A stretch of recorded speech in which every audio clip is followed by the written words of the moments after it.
You're listening to Systemic Error Podcast. The failure was designed. The media keeps calling Democrats extreme. Trump, not so much, based on an article by D. Earl Stevens. The party of the Strongman wants to redefine the rules again. The story beneath the story. The source piece is arguing over labels, but the actual story is simpler.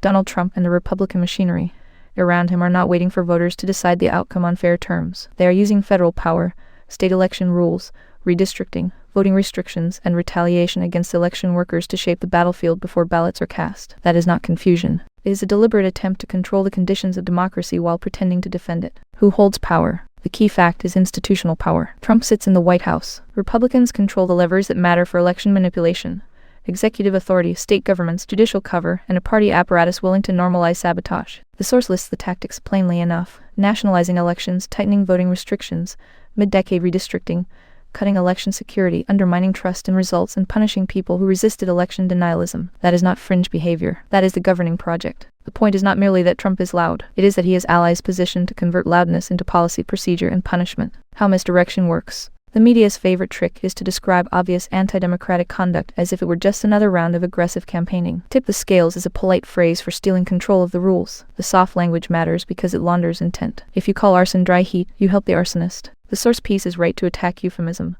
but its own value lies in exposing how often the press and political class hide behind sterile verbs and managerial nouns. Restrict, question, undermine, tighten all sound procedural. They actually described as a power grab designed to make some votes count less and some officials easier to intimidate. The real radicalism. There is a useful inversion here. The source spends a lot of energy on the word extreme because the right has spent years pinning it on Democrats while shielding itself from the label. That criticism lands because the Republican record is not ideological disagreement in a normal democratic sense. It is a sustained campaign to treat opposition as illegitimate, to punish institutional independence, and to make elections safer for the party than for the public. Republicans benefit when extreme means anything a Democrat supports, from voting access to reproductive freedom to public health. That linguistic scam is part of the political operation. If the public can be trained to hear a demand for equal participation as radical, but hear voter suppression as routine, then the damage is already half done. The press still undersells the crime. The source is furious that the New York Times framed Trump's effort as an attempt to tip the scales. That complaint is justified. Trump is not merely nudging the system. He is trying to rig it through the tools of state power and fear. The paper's caution may read as neutrality,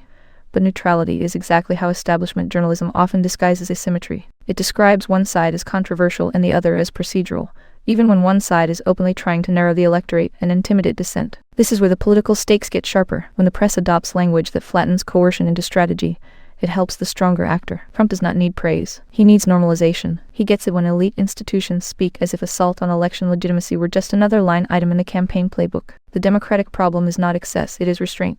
The source is not wrong that Democrats are routinely saddled with language meant to imply danger, chaos, or radicalism. The deeper problem is that Democrats often accept that frame instead of attacking it. They still speak as though the threat is a dispute over tone when the actual fight is over whether elections will remain meaningfully competitive. Democrats do not need to mimic Trump's authoritarian style. They need to stop treating Democratic defense as a branding problem. The public should hear plainly that one party is trying to govern within elections and the other is trying to rewrite the rules around them. Any analysis that fails to name the distinction is not moderation. It is disarmament. The pattern. This story is bigger than one president or one midterm cycle. It reveals a recurring pattern in American politics.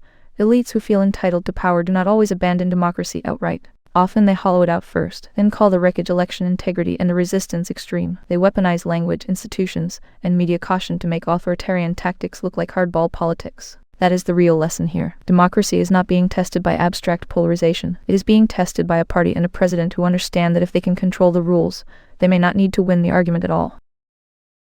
You've been listening to Systemic Error. Thanks to Alternet for today's article. With the automated voice of Labritz, our thanks for listening.